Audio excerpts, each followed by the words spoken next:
Okay, we're at the creek between Sunnymeade and Kennedy, and it's down quite a bit, about 8 feet lower than where it was yesterday.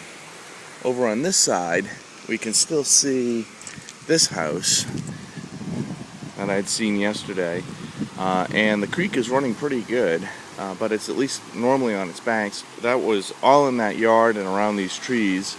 You can see some erosion damage at the base of the trees.